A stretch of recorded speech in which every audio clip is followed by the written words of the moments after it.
नमस्कार, मेरा नाम संदीप भट्ट है और आप सबका स्वागत है हमारे आज के क्लास में। तो आज का जो हमारा टॉपिक है rank of matrix.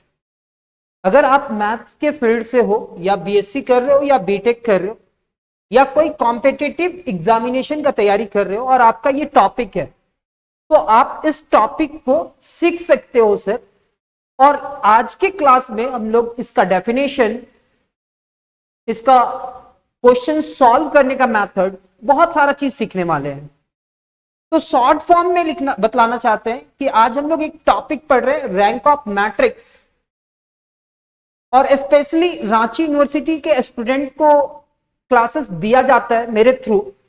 Ranchi university के कुछ स्टूडेंट होते हैं जो मेरे पास पढ़ते हैं, तो उनको टारगेट करते हुए, और एक यूनिवर्सिटी में एक इंस्टीट्यूट है, इंस्टीट्यूट नहीं है, एक समझ लो कॉलेज है सर, वहां पे हम पढ़ाते हैं। और वहां पे जो स्टूडेंट है वो जेयूटी से है, ठीक है। तो जेयूटी के स्टूडेंट को स्पेशल टारगेट करके ये लेक्चर तैयार कराया गया है, ठीक है।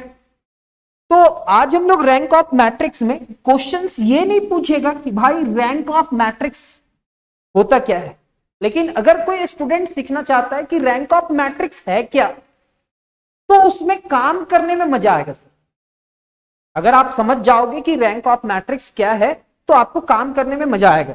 यहां पे कहता है कि ये जो fundamental mathematical structure used various field such as engineering, physics, computer science and economics, ये सारे फील्ड्स में, इस अभी कुछ फील्ड का नाम नहीं बतला रहे सर, कुछ ही फील्ड का नाम बतला रहा है जो इससे कनेक्टेड है।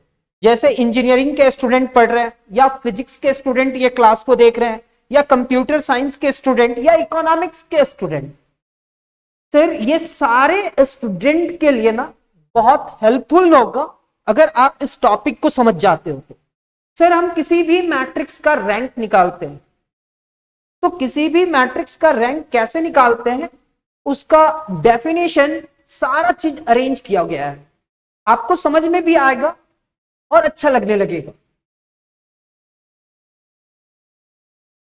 हम लोग लीनियर इक्वेशन यहां पे देख रहे हैं, और लीनियर इक्वेशन को कैसे सॉल्व किया जाता है with help of rank of matrix, वो भी सीखेंगे सर। तो सर डेफिनेशन क्या कहता है रैंक ऑफ मैट्रिक्स का? The rank of matrix, the rank of matrix is defined as the maximum number of linearly independent rows or columns, linearly independent rows or columns। Independent और dependent दोनों में difference क्या है sir, बतलाओ। Sir यहां पे लिख रहे हैं 1 2 4 7। एक और रो बनाना चाहते हैं हम, एक रो और बनाना चाहते हैं जो इसके जस्ट नीचे होगा, और इस रो को हम 4 से मल्टीप्लाई करना चाहते हैं। अगर हम इस रो को 4 से मल्टीप्लाई कराना तो ये क्या होगा, 4 1 जा 4, 4 2 जा 8, 4 3 जा 12 एंड 4 7 जा 28। सर 4 से मल्टीप्लाई करने के बाद ये रिजल्ट आया। अब ये जो रिजल्ट आया, अगर हम इस रो को हम 4 से मल्टीप्लाई किए तो एक रिजल्ट आया। अब इस रिजल्ट को कहेंगे, ये जो रो होगा वो डिपेंडेंट रो कहलाएगा। क्या कहलाएगा? डिपेंडेंट। कैसे सर? आप क्लास 12 में एलिमेंट्री रो ऑपरेशन पढ़े थे, अगर नहीं भी पढ़े हैं ना तो आज का क्लास में हम लोग सीख जाएंगे। थोड़ा याद करते हैं। यहां पे जो एलिमेंट होता था ना, उस एलिमेंट को 1 बनाने का कोशिश करते थे। आपके टीचर बतलाए होंगे, और नहीं भी बतलाया ना कोई बात नहीं सर, यहां पे हम लोग 1 लेकर के आए। अब इसके बाद जो रो है ना, उसके एलिमेंट को 0 करना होता था। आइडेंटिटी मैट्रिक्स बनाते थे 1 0 1 0 इस टाइप का। तो वही काम करने वाले हैं, लेकिन उधर का काम नहीं करेंगे, इधर का काम करेंगे। तो सर ये सेकेंड रो है, और ये सेकेंड रो को जब ऑपरेट करा ना तो ये R2 हुआ -4 इंटू R1 होगा क्या? कैसे? यहां पे +4 है, ये रो नंबर 2 है, अगर यहां पे R2 लिखे तो यहां पे भी R2 लिखेंगे, और यहां पे अगर +4 है तो यहां पे -4 इंटू R1 लिखेंगे। तो इससे क्या हो जाएगा, देखो सर किसमें काम हो रहा है, R2 में, किसमें काम नहीं हो रहा है, तो सर R1 में काम नहीं हो रहा, तो R1 का एलिमेंट को लिखेंगे 1 2 4 एंड 7। किसमें काम हुआ, R2 में। R2 के कितने एलिमेंट है, 4, पहला 4, फिर 8, फिर 12 and 28, minus minus minus and minus, 4 into R1 यानी कि 4 into R1, 4 into R1, 4 into R1 and 4 into R1। R1 के कॉरस्पॉन्डिंग एलिमेंट क्या है, 1 2 4 और 7, 1 2 4 और 7। जब इसको इसके साथ सब्ट्रैक्ट कराना तो 0 आया, 2 4 जा 8 -8 0 आया, 4 4 जा 16 -12 0 आया, एंड 4 7 जा 28 -28 इज इक्वल टू 0। मेरे को रैंक निकालना है। आप बहुत जगह पे पढ़े होंगे सर, मेरे को पता है कि आप बहुत जगह पे पढ़े होंगे। अगर आप इस क्लास को ना कनेक्ट करके देखें ना तो बहुत मजा आएगा। तो यहां पे क्या है, ये एक रो है, ये एक रो है, और ये रो डिपेंडेंट है इस रो पे। कैसे पता चला, अगर हम ऑपरेशन करते हैं तो कोई एक ऐसा रो है जिसके सारे एलिमेंट 0 हुए, सर हाँ, इस मैट्रिक्स में एक ऐसा रो है जिसके सारे एलिमेंट 0 हो गए। तो यहां पे कहता है the rank of matrix is defined as maximum number of linearly independent row. Linearly independent row, ये तो डिपेंडेंट रो था, कैसे पता चला, इस रो के सारे एलिमेंट को 4 से मल्टीप्लाई कर दिए थे, तो जो रिजल्ट आया था वो हुआ था। जब हम ऑपरेशन अप्लाई किए तो उसके सारे एलिमेंट क्या हो गए, 0 हो गए। तो इस मैट्रिक्स में इंडिपेंडेंट रो कितना है, तो सर इंडिपेंडेंट रो इतना है। चलिए मेरे को समझाइए, सर ये 1 है, ये 2 है, ये 4 है और ये 7 है। जब हम इसको 2 से मल्टीप्लाई करा तो 2 2 जा 4, 2 4 जा 8 एंड 2 7 जा 14। क्या ये सेकेंड रो इसके ऊपर डिपेंड करता है, हाँ करता है। 3 1 जा 3, 3 2 जा 6, 3 4 जा 12 एंड 3 7 जा 21। ये भी 3 से मल्टीप्लाई करने के बाद एक क्या आया, रो आया जो इस पे डिपेंड करता है। जब हम इस और इस एलिमेंट को 0 करेंगे तो ये पूरा एलिमेंट 0 हो जाएगा। तो यहां पे इंडिपेंडेंट रो कितना है, 1 है, एक इंडिपेंडेंट रो है। मेरे को बस इतना ही ढूंढना है, इंडिपेंडेंट रो ऑपरेशन करके या कॉलम ऑपरेशन करके। तो हम लोग रो, तो कहता है the rank of matrix is defined as the maximum number of linearly independent rows or columns in the matrix. It is represent the dimension of the vector space. Sir vector space जब पढ़ाएंगे ना तो उस समय explain करेंगे। Vector space कुछ है नहीं, बस लिख लो ना नोट्स में, जब आएगा तो एक्सप्लेन करा जाएगा। अगर कोई मैट्रिक्स m/n ऑर्डर का है, अगर कोई मैट्रिक्स A m/n ऑर्डर का है तो इसका रैंक क्या हो सकता है sir, rank is given by rank of A is equal to, अगर यहां पे m है और यहां पे n है तो यहां पे क्या लिखा हुआ है, maximum number of linearly independent row या लिनियरली इंडिपेंडेंट कॉलम। मैक्सिमम, अगर कोई ऑर्डर m/n है ना, मान लेते हैं m/n ऑर्डर का एक मैट्रिक्स है। अब वहां पे मेरे को देखना है कि मैक्सिमम नंबर ऑफ रोज या maximum number of columns non zero है। अगर ऐसा कुछ है तो वो उसका क्या कहलाएगा, रैंक कहलाएगा। अच्छा नहीं, अभी हम ये उम्मीद भी नहीं करते हैं कि आपको थोड़ा बहुत भी समझ में आया हो, लेकिन सिर्फ कुछ देर के बाद ना समझ में आने लगे। लेकिन ये नोट्स तो करना है ना।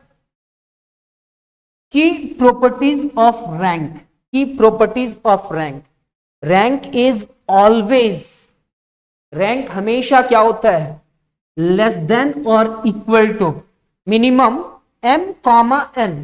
सर ऑर्डर क्या होता है मैट्रिक्स का? m बाई n, और m और n में दोनों छोटा होगा ना, दोनों में लेस देन जो होगा ना, या तो m या n, दोनों में जो मिनिमम होगा, rank is always less than और इक्वल टू मिनिमम। मिनिमम लिखने का मतलब क्या हुआ? ये m और n में जो मिनिमम होगा ना, उसको हम रैंक कह सकते हैं। कब? तो कहता है a matrix is a matrix with dimension m cross n can have a rank at most, ज्यादा से ज्यादा उसका रैंक कितना हो सकता है? तो दोनों में जो मिनिमम होगा ना, जैसे 2/3 तो 2 रैंक हो सकता है। अच्छा 3/4 तो 3 रैंक हो सकता है, ज्यादा से ज्यादा उसका रैंक 3 हो सकता है। अगर 4/3 तो हो सकता है 3, दोनों में जो मिनिमम है उसका बात किया जा रहा है। अगर कोई जीरो मैट्रिक्स है, कोई जीरो मैट्रिक्स है, उसका रैंक हमेशा क्या होगा? जीरो। जीरो मैट्रिक्स कहने का मतलब एक मैट्रिक्स जिसके सारे एलिमेंट्स जीरो हैं। तो वैसे मैट्रिक्स के सर एक मैट्रिक्स जिसके सारे एलिमेंट्स क्या हैं? जीरो हैं, तो इस मैट्रिक्स का रैंक क्या होगा? जीरो होगा। सर ये एग्जाम में नहीं पूछा जाएगा, लेकिन ये नोट्स बना लोगे ना तो आपके लिए बहुत ही अच्छा होगा मेरे ख्याल से। तो यहां पे कहते हैं since all rows and columns are zeros, since all rows and columns are zero, there is no independent information. अगर किसी मैट्रिक्स के सारे एलिमेंट्स जीरो होंगे तो कोई भी इंडिपेंडेंट इंफॉर्मेशन नहीं मिलेगा। कहने का मतलब क्या होगा बाद में समझेंगे।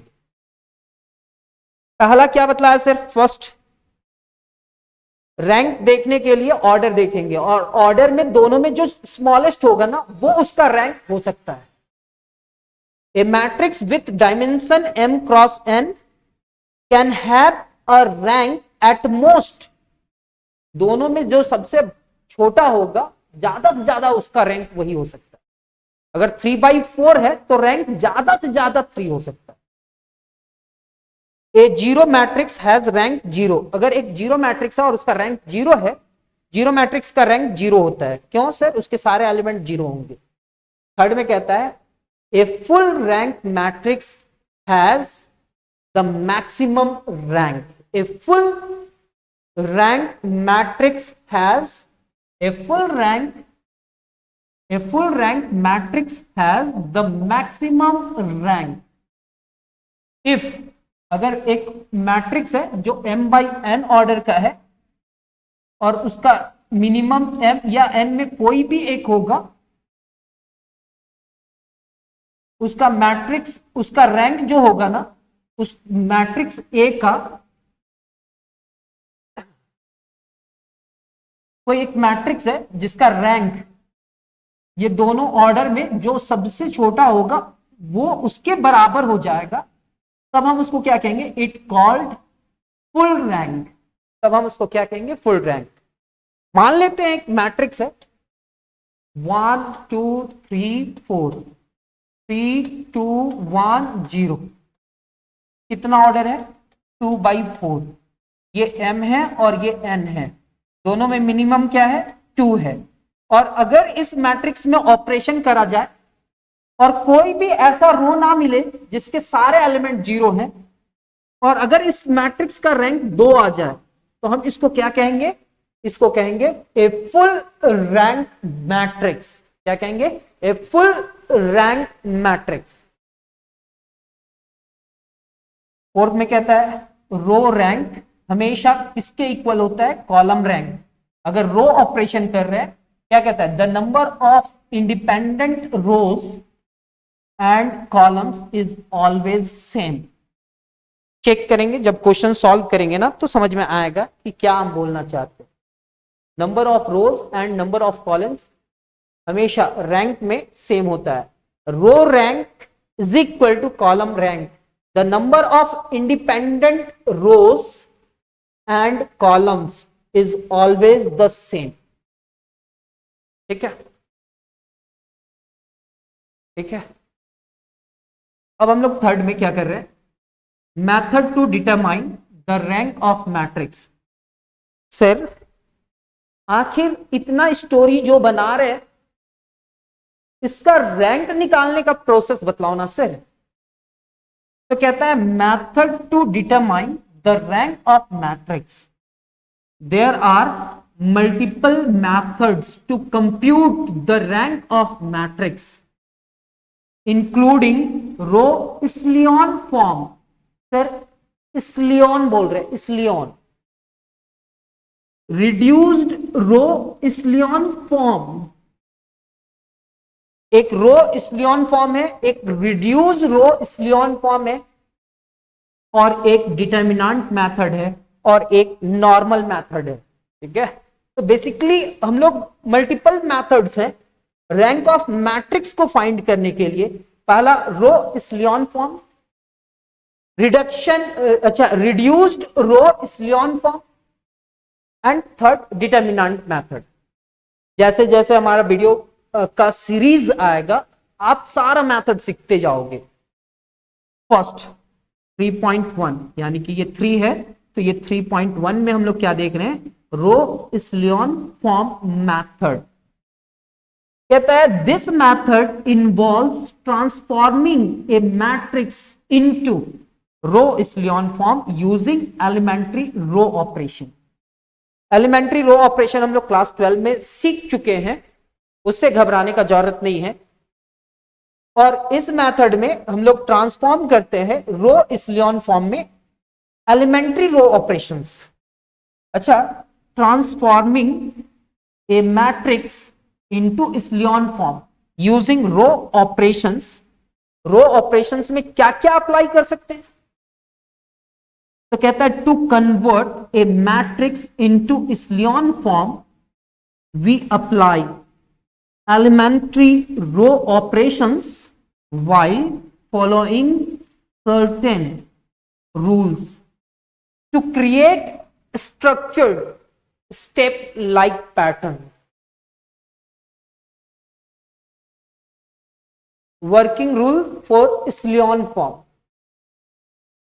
first, identify the first pivot leading entry। इसका मतलब क्या होगा वो एक्सप्लेन करा जाए। The left most non zero column is the pivot column. The first non zero element is the column is the pivot. If the first column is all zero, move to next column. समझ में आएगा sir ये क्या बोला जा रहा है। Swap rows if necessary, if the pivot is zero swap its with non zero rows below to ensure non zero pivot. क्या क्या बोला जा रहा है ना, समझ में आएगा। Always try to keep a pivot at the top of each column, make the pivot one optional but useful। हमेशा कोशिश करना है कि 1 बनाना है, और ये ऑप्शनल है लेकिन ये हमेशा यूजफुल होता है ना sir. If the pivot is not 1, divide entire row by the pivot value। this simplifies further calculation। make all entries below the pivot 0। जितने भी एंट्रीज होंगे पिवोट एलिमेंट के, उसके बाद के सारे रोज क्या होंगे, 0 होंगे। Use row operation to make all elements below the pivot 0 by subtracting, substituting, multiplies of the pivot row। this ensure a step pattern। move the next pivot। और अगर ऐसे कर लिए तो नेक्स्ट पिवोट में चले जाएंगे। Shift the next row and locate the next pivot ensuring that is to the right of the previous pivot. Repeat the process to making the pivot 1 ये कोई कंपलसरी नहीं है, लेकिन 1 बनाने से ना मेरे को सॉल्यूशन सॉल्व करने के लिए बहुत इजी होगा, इसलिए कहता है।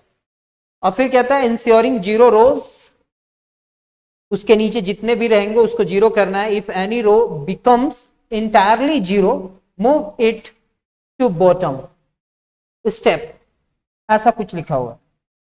फाइंड द रैंक ऑफ इतना। Sir A is equal to कितना है? Sir A is equal to 1 2 3 2 4 6 3 6 9, ठीक है। फाइंड द रैंक ऑफ इतना। जो वर्किंग रूल बतलाता है ना, सबसे पहले लेफ्ट साइड का कॉलम में आएंगे, आ गए। अब लेफ्ट साइड का सबसे ऊपर में जो एलिमेंट है वो पिवोट एलिमेंट होगा, ठीक है। पिवोट एलिमेंट के बाद का जितने भी उस कॉलम में एलिमेंट होंगे वो सारे एलिमेंट को 0 करना है, ठीक है। तो इस रो को 0 करना है और इस रो को 0 करना है। Means R2 gives R2 minus 2 into R1, क्योंकि R2 यहां पे लिखे तो R2 प्लस 2 है तो -2 into R1। And next R3 gives R3 minus 3R1।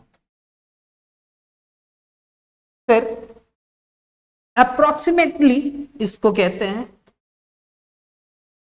यहां पे लिखेंगे 1 2 3। ये ऑपरेशन क्या हुआ, इस रो को -2 से मल्टीप्लाई किया और किसके साथ ऐड किए? R2 के साथ। तो -2 1 जा 2 प्लस 2 0, -2 2 जा 4 और 4 0, -2 3 जा 6 और 6 0। सर इसको -3 से मल्टीप्लाई करा, -3 इंटू R1 और किसके साथ ऐड करना है? R3 के साथ। तो -3 से R1 को मल्टीप्लाई करेंगे, -3 प्लस 3 0, -6 प्लस 6 0, -9 प्लस 9 0। ये ऑपरेशन लिखना है सर। हम यहां पे गए और पिवोट एलिमेंट को देखना है कि वो 0 नहीं है। क्या नहीं होना चाहिए? 0 नहीं होना चाहिए। इस कॉलम में गए, वहां पे कोशिश हमारा 1 होता है लाना, अगर नहीं भी है तो कंपलसरी नहीं है, यहां पे 1 आ गया। फिर ये दो टर्म को 0 करने के लिए गए तो ये और ये 0 हो गया, तो ये लिनियरली डिपेंडेंट हो गया।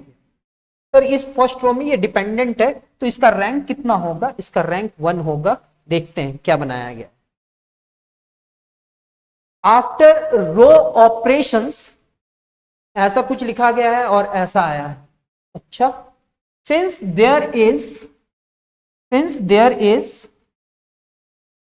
Only one non zero row, सिर्फ एक नॉन जीरो रो है,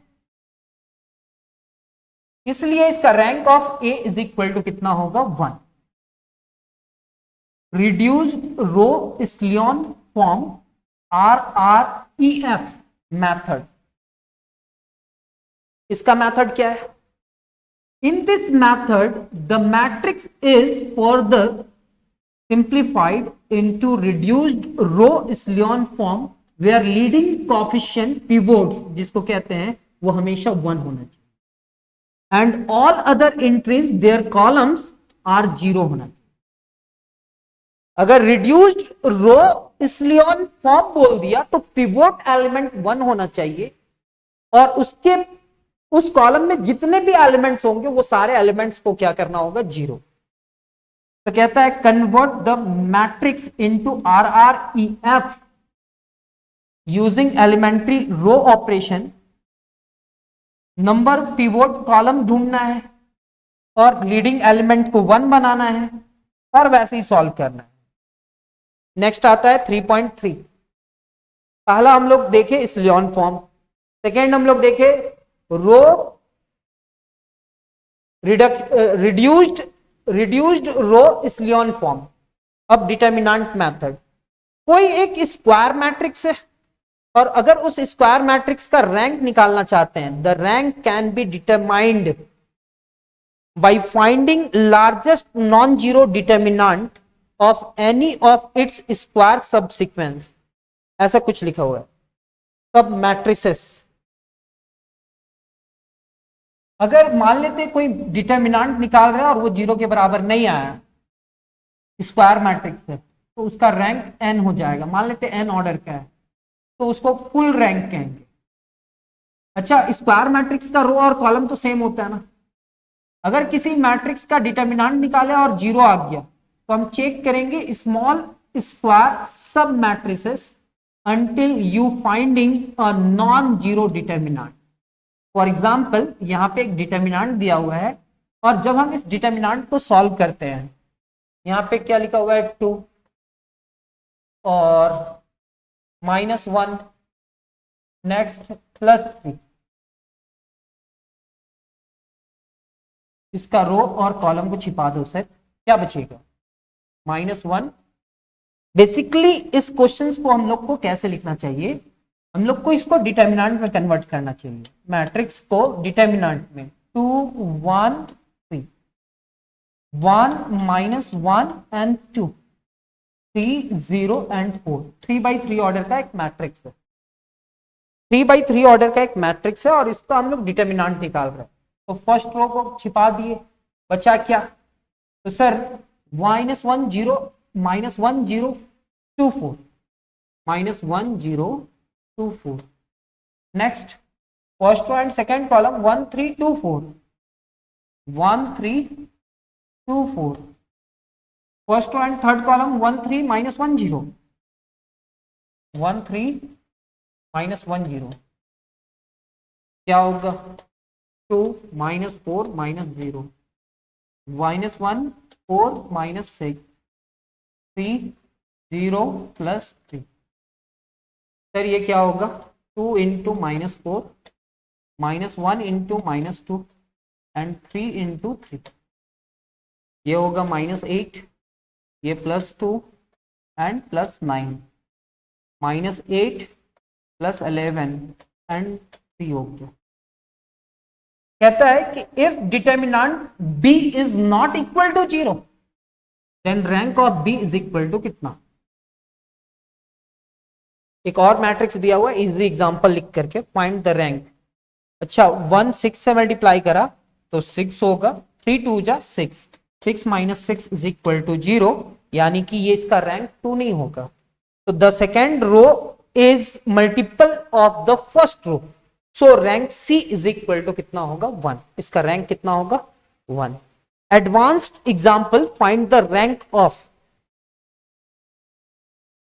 ये क्वेश्चंस आपका यहां पे हमारा क्वेश्चंस जब प्रैक्टिस क्वेश्चन आएगा ना वहां पे भी है, तो इसका रैंक कैसे निकाला जाता है वो हम सिखलाएंगे कि रैंक कैसे निकाला जाता है।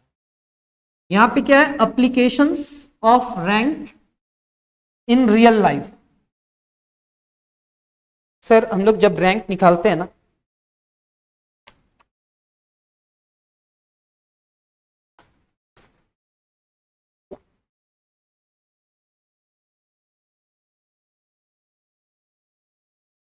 तो सिस्टम ऑफ लीनियर इक्वेशन आप लोग सॉल्व करिए होंगे, क्लास 9 10th 11 10th में किए होंगे।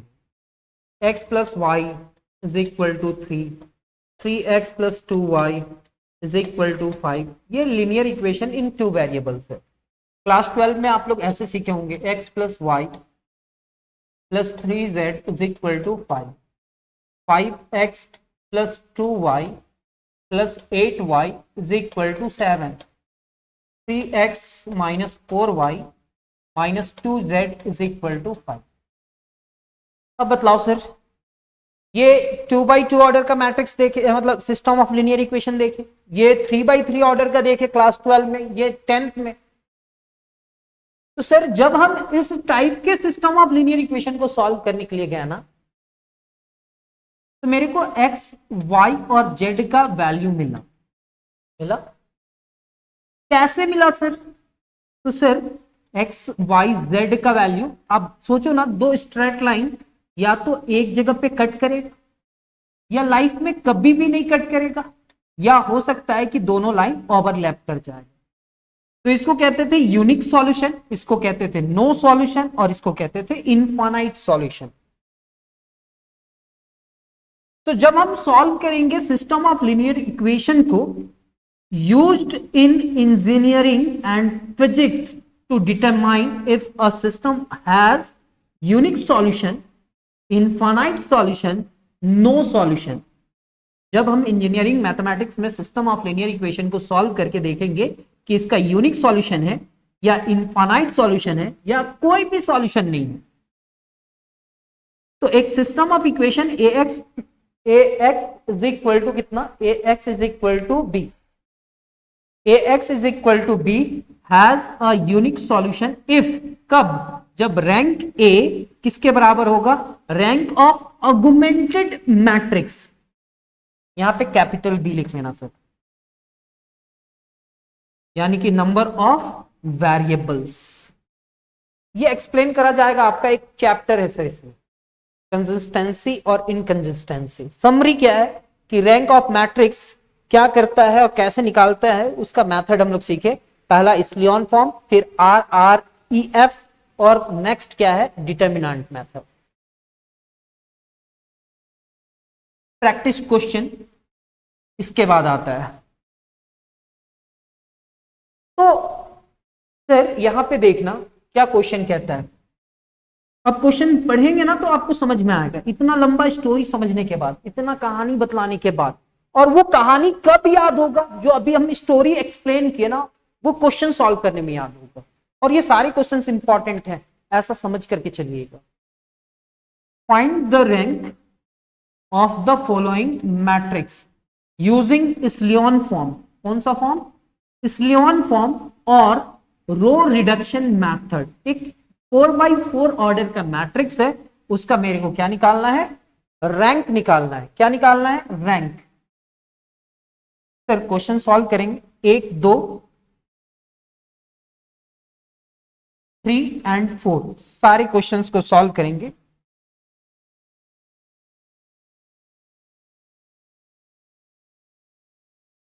और लीनियर अलजेब्रा को समझने का कोशिश करते हैं ना, कैसे सॉल्व करना है वो देखो। सर गिवन मैट्रिक्स हमारे पास A इज इक्वल टू, मान लेते हैं ये A है, 1 2 3 0 2 4 3 2 3 2 1 3 6 8 7 5।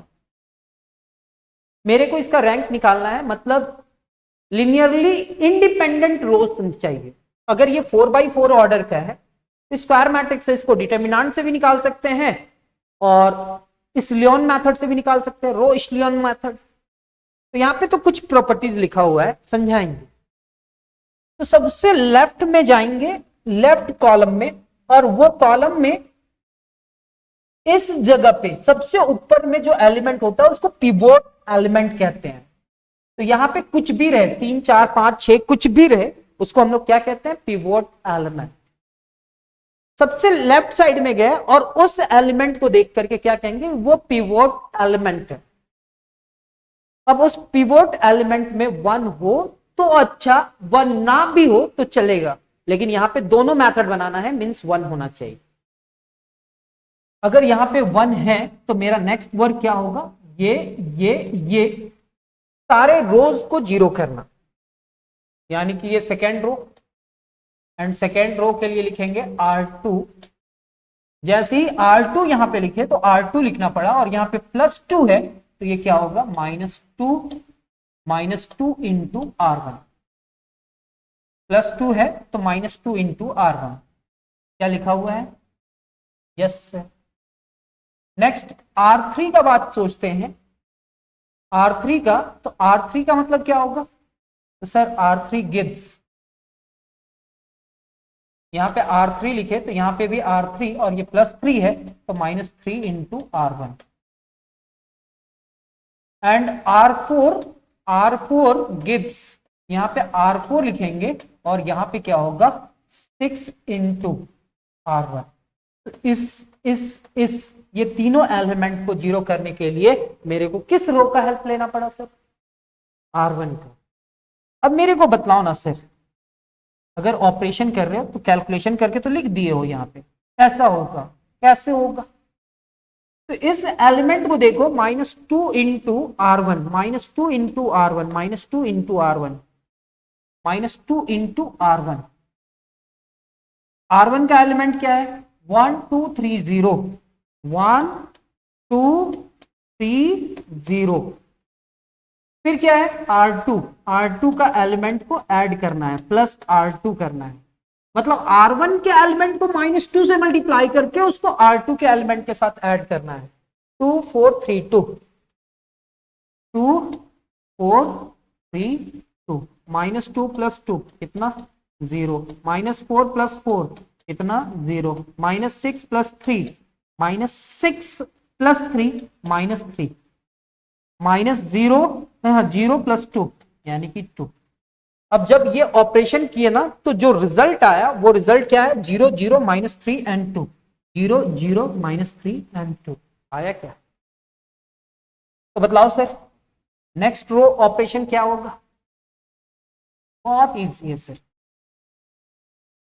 ये कैसे लिखे ये समझ तो आ गया सर। अब यहां पे क्या लिखेंगे? -3 into R1 plus R3, -3 into R1 plus R3। Sir -3, तो -3 -3 -3 एंड -3। R1 का एलिमेंट क्या है सर? तो R1 का एलिमेंट हमारे पास है 1 2 3 0, ऐसा रफ वर्क कर लेना sir. And R3, and R3 का एलिमेंट क्या है सर? 3 2 1 3, 3 2 1 3। सॉल्व करते हैं। -3 plus 3 0, -6 plus 2, -6 plus 2 -4, -9 plus 1, -9 plus 1 is equal to -8, 0 plus 3 यानी कि 3। क्या होगा? 0 -4 -8 3, 0 -4 -8 -3। सबसे पहले क्या करना है? पिवोट एलिमेंट की जगह पे 0 नहीं होना चाहिए। सबसे पहले लेफ्ट साइड में जाएंगे। सबसे पहले हम लोग किस साइड में जाएंगे? लेफ्ट साइड में। लेफ्ट साइड में जाने के बाद सबसे ऊपर का एलिमेंट को देखेंगे, उस एलिमेंट को पिवोट एलिमेंट बोले। उसके नीचे जितने भी एलिमेंट्स हैं वो सारे एलिमेंट को क्या करेंगे? 0 करेंगे। ठेठ भाषा में समझो ना सर, अपर ट्रायंगुलर मैट्रिक्स बनाना है। क्या बनाना है? Upper triangular. ये पिवोट हो गया, ये पिवोट हो जाएगा, ये पिवोट हो जाएगा, और इसके नीचे जितने भी एलिमेंट्स होंगे सर, ये जितने भी एलिमेंट्स होंगे वो सारे एलिमेंट को क्या करना है? 0 करना है। क्या करना है? 0। प्रिंसिपल डायगोनल के बाद जितने भी एलिमेंट है उसको 0 करना है। माइंड में ये चल रहा है।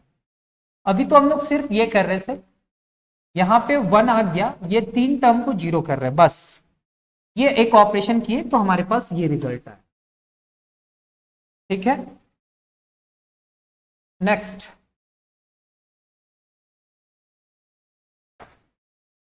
ये वाला। तो -6 into R1 plus R4, -6 -6 -6 -6 into R1 into R1। R1 का वैल्यू क्या है? 1 2 3 0, 1 2 3 0, 1 2 3 0 प्लस R4। R4 का वैल्यू क्या है सर? R4 का वैल्यू हमारे पास, R4 का वैल्यू हमारे पास 6 8 7 5। मेरा मकसद ही होता है सिर्फ पहला टर्म को 0 कर दे। -6 plus 6 0, -12 plus 8, -12 plus 8 -4, -18 plus 7 -11, and 0 plus 5 is equal to कितना? 0 -4 -11 एंड 5। ठीक है,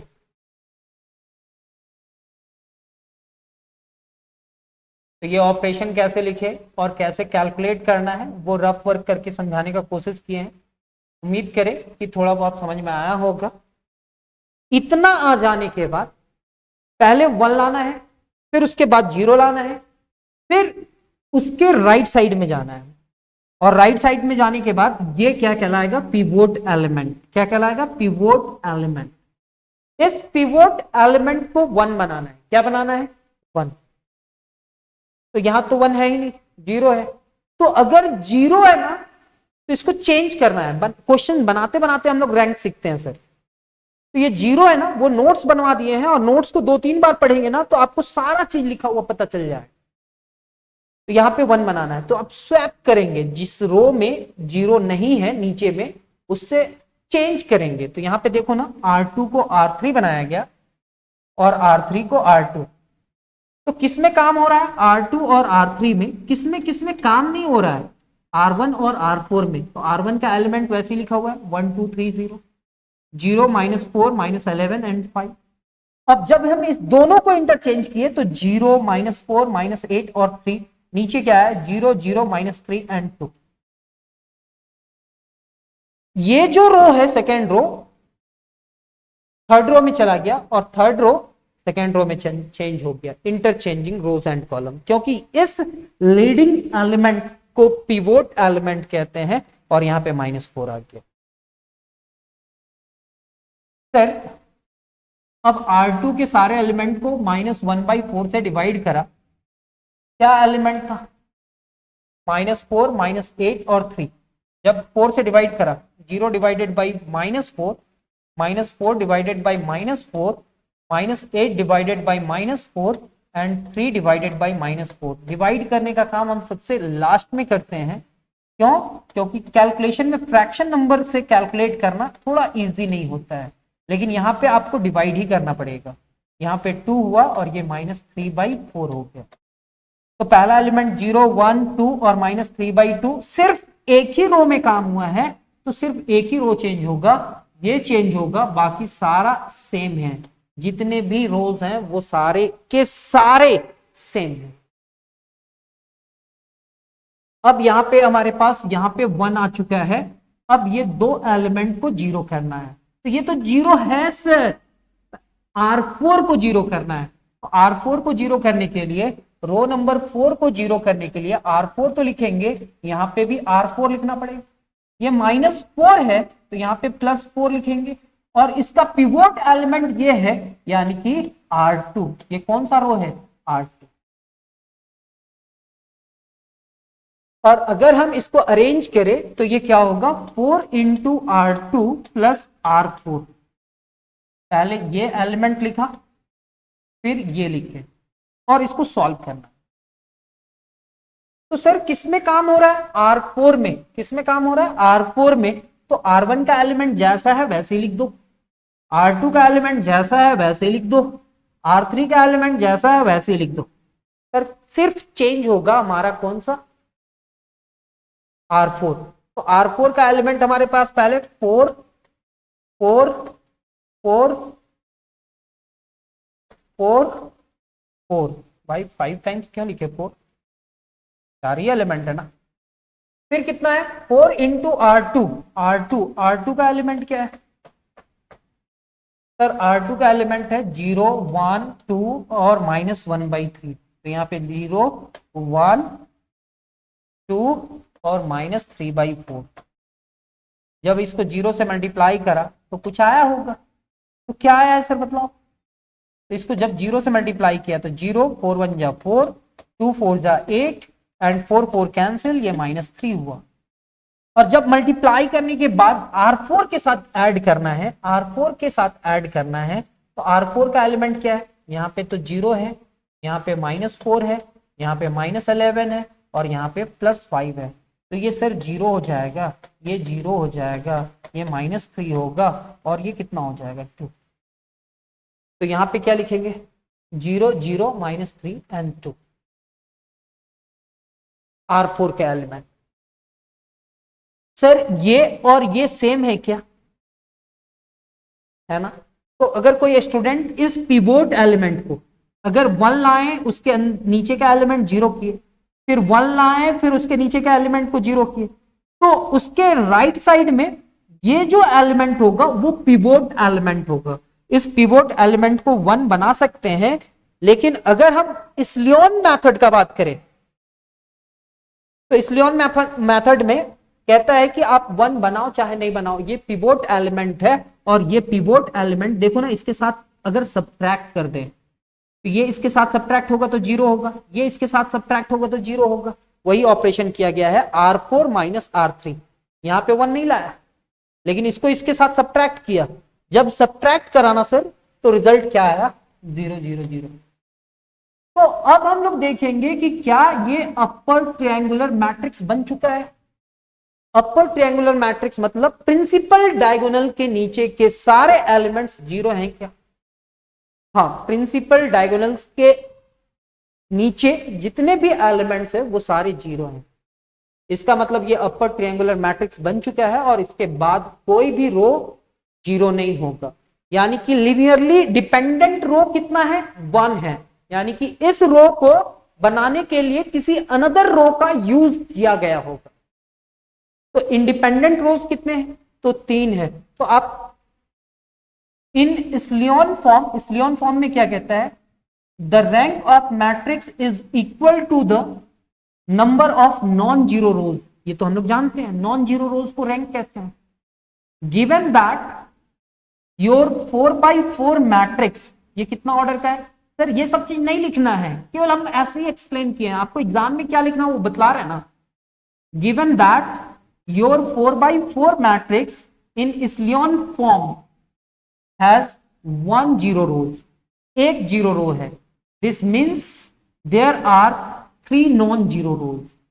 आपके पास यहां पे 4x4 ऑर्डर का जो मैट्रिक्स है ना, उसका एक रो क्या है? 0 है। इसका मतलब 3 नॉन जीरो रोज है। कंक्लूजन में एंट्री कीजिए। आपको एग्जाम में ये लिखना है, ये चीज नहीं लिखना है। ये चीज केवल आपके माइंड में सेट करने के लिए बताया गया।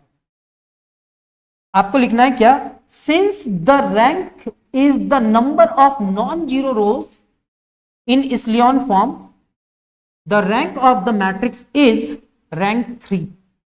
thus the matrix has rank of 3 without using the determinant। ये भी नहीं लिखना है, ठीक है। since the rank is the number of non-zero rows in Isleyon form, the rank of the matrix is rank 3। non-zero rows 3 है। तो sir एक क्वेश्चन समझ में आया ना, अब हम लोग को सारे क्वेश्चन समझ में आ जाएंगे। यहां पे सबसे पहले पिवोट एलिमेंट में क्या बनाना है? 1 लेफ्ट साइड में। तो देखो इंटरचेंज किए, अब आपको समझ में आएगा। ये ऊपर गया, वो नीचे आया। सिर्फ R1 और R2 में काम हुआ है, तो R3 और R4 में जैसा है वैसे ही लिखा जाएगा।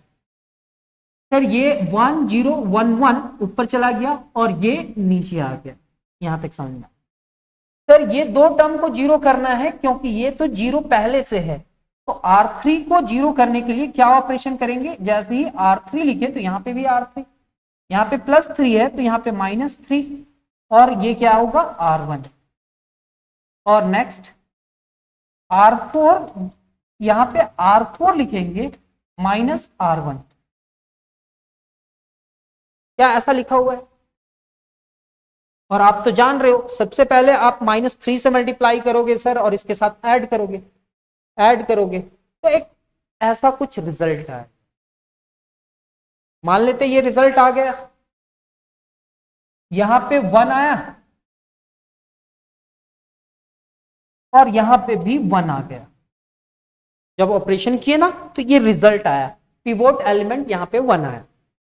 तो इसके नीचे दो रो जो है ना उसको 0 करना है, इसको और इसको 0 करना है। तो ऑपरेशन क्या होगा? फिर R2 गिव्स, R2 नहीं sir, R3 gives R3 minus R2, एक में एक घटा दो। R4 gives R4 minus R2, ऐसे सब्ट्रैक्ट कर दो तो रिजल्ट आ जाएगा। इसमें इसको सब्ट्रैक्ट करो, इसमें इसको सब्ट्रैक्ट करो, रिजल्ट आ जाएगा। तो ऐसा ही लिखा है क्या? अरे वाह, इसमें तो 2 रो 0 हो गया सर।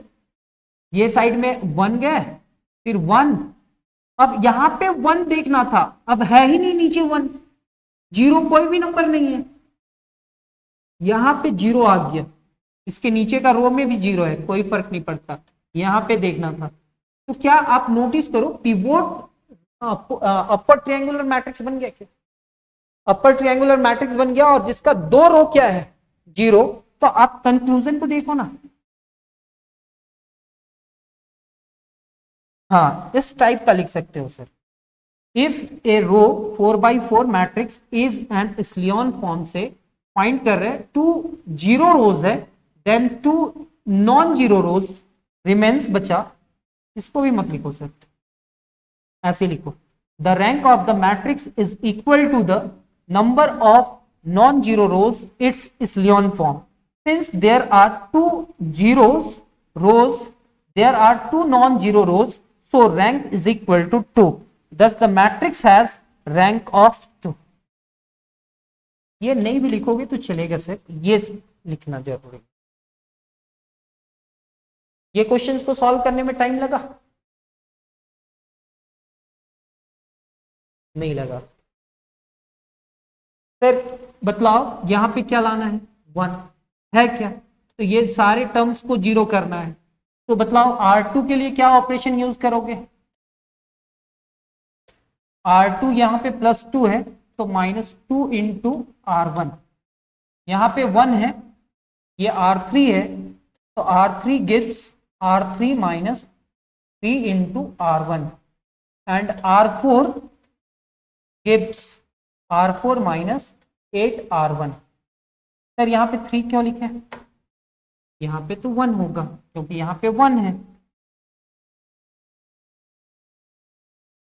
ये फॉर्मूला, ये फॉर्मूला, ये फॉर्मूला, अगर थोड़ा कंसंट्रेट करके देख रहे होंगे ना तो आपको समझ में आ रहा होगा। ये 3 जीरो हो गया। अब हमारा पिवोट एलिमेंट क्या होगा? ये होगा। इस जगह पे क्या लाना है? 1। इसके नीचे कोई 1 है क्या? नहीं है। तो इस रो को कितना से डिवाइड कर दो? 3 से। देखो कहीं पे लिखा हुआ है क्या? हाँ लिखा हुआ है। R2 के एलिमेंट को जब 3 से डिवाइड करेंगे तो ये जैसा है वैसे ही रहेगा, ये जैसा है वैसे ही रहेगा, ये जैसा है वैसे ही रहेगा, सिर्फ R2 चेंज होगा। तो 0 divided by -3, -3 divided by -3, -2 divided by -3 and -3 divided by -3। ये सॉल्व कराना तो 0 हो गया, ये 1 हो जाएगा, ये 2/3 हो जाएगा एंड ये 1 हो जाएगा। ऐसा रिजल्ट आना चाहिए। बाकी ये 3 रो तो वैसे ही रहेगा। -3 से ही क्यों डिवाइड किए? कोई भी नंबर को उसी नंबर से डिवाइड करने से रिजल्ट क्या आएगा? 0। तो यहां तो मल्टीप्लाई करके लिखा हुआ है, ऐसे को मल्टीप्लाई भी किया जा सकता है। 0 1 2/3 1। अब ये पिवोट एलिमेंट 1 आ चुका है तो ये दो टर्म को क्या करना है? 0। तो ये कौन सा रो है? R3। और ये कौन सा रो है? R4। R3 के लिए क्या ऑपरेशन होगा? सर यहाँ पे +3 है तो यहाँ पे लिखेंगे R3 -3 into R2 and R4 is equal gives R4 +15 R2। ये दो टर्म जीरो करने के चक्कर में सारे एलिमेंट जीरो हो गया।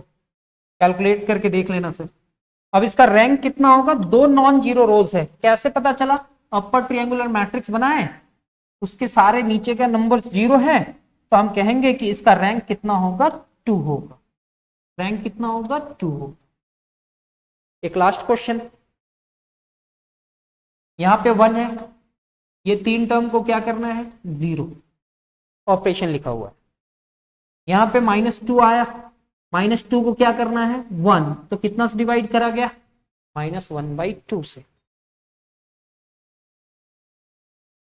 जब हम इस पूरे रो को -2 से डिवाइड करेंगे तो ये 0 हो जाएगा, ये 1 हो जाएगा, ये -1/2 होगा और ये 1/2 होगा। 0 1 -1/2 और 1/2। 0 1 -1/2 और 1/2। ये पिवोट एलिमेंट आया। अब इसके नीचे के सारे एलिमेंट को 0 करना है। ऑपरेशन करने के लिए यहाँ पे क्या लिखा जाएगा? +2, यहाँ पे +4। ये दो एलिमेंट 0 हो गया। फिर इस एलिमेंट को क्या करना है? 1 बनाना है। क्या बनाना है? 1। तो -3 से डिवाइड करा, -3 से डिवाइड किया तो 1 हुआ। और ये -3 से डिवाइड किए तो कितना हुआ, 3 हुआ। अब इसके साथ ऐड कर देंगे तो ये 0 हो जाएगा। इसके बाद ये एलिमेंट को क्या करना है, 0, ये R4 है।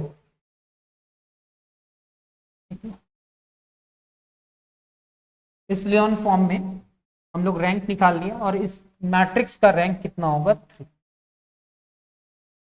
तो आज का क्लास में उम्मीद करा जाए कि आप लोग को सारे क्लासेस मतलब सारे टॉपिक समझ में आया होगा। ठीक है, तो अगर आप लोग को ये क्लास बहुत ही अच्छा लगा होगा तो आप किन्हीं को भी शेयर कर सकते हो, शेयर कर सकते हो। लाइक करना है नहीं करना है वो आपके ऊपर डिपेंड करता है। और नेक्स्ट वीडियो हमारा बहुत जल्द आएगा। तब तक अपना ख्याल रखिए। धन्यवाद। जय हिंद।